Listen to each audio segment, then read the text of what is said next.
Monsieur le Président, ce soir, nous avons l'occasion de franchir une nouvelle étape pour donner à des millions de gens dans les pays en voie de développement un accès aux médicaments.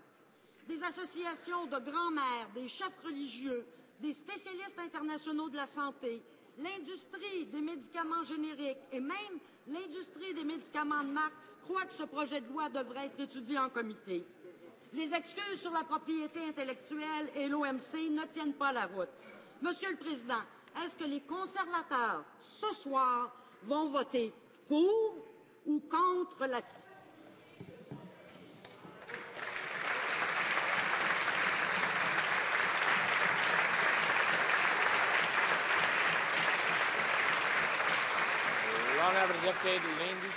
Monsieur le Président, les intentions peuvent être bonnes, mais soyons clairs, le projet de loi n'aidera pas les gens qu'il prétend aider. Monsieur le Président, premièrement, ça ne sauvera pas plus de vies, ça ne fera pas en sorte qu'il y aura plus de médicaments qui vont être livrés. Et notre gouvernement, Monsieur le Président, s'attaque aux véritables défis.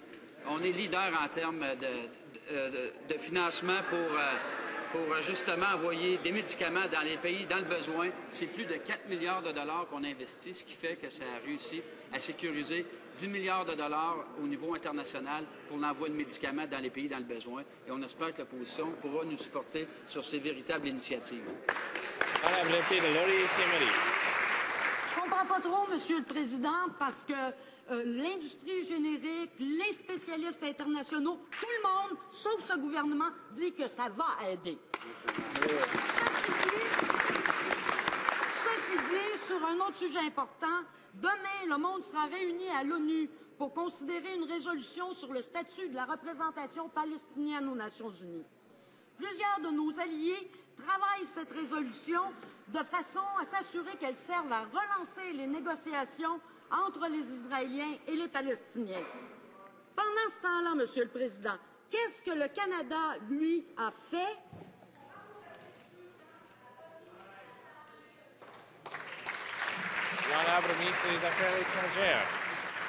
Mr. Speaker, first and foremost, Canada has encouraged both parties to stop negotiating about the negotiating and sit down at the negotiating table and try to work towards establishing a lasting peace. That's exactly what Canada has been doing, working in concert with our allies to make this happen.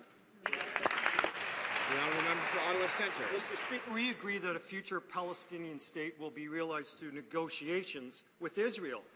That's why our allies, including the UK, France, the US, are doing the hard diplomatic work of trying to restart negotiations. We are concerned that the Conservatives have taken an unbalanced approach and decided to issue threats against moderates rather than working with them to find a consensus. How is the government's threatening approach helping to encourage moderates who want to pursue the path of politics rather than the path of violence? The Honourable Minister of Foreign Affairs. Mr. Speaker, we are tremendously disappointed with the Palestinian Authority for the actions that they're taking. It is obvious that this will affect our relationship.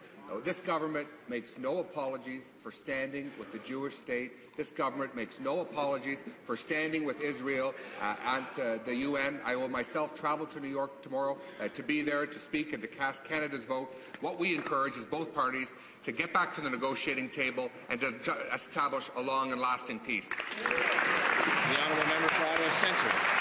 Mr. Speaker, we have the opportunity to advance the cause of peace. Canada has an obligation to help bring the two sides closer to an agreement. A negotiated two-state solution is the best way to ensure Israelis and Palestinians can live side by side in peace and security.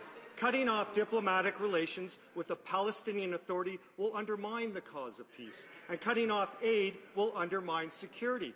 Mr. Speaker, will the government now join our allies in trying to use this vote as an opportunity to restart the negotiations?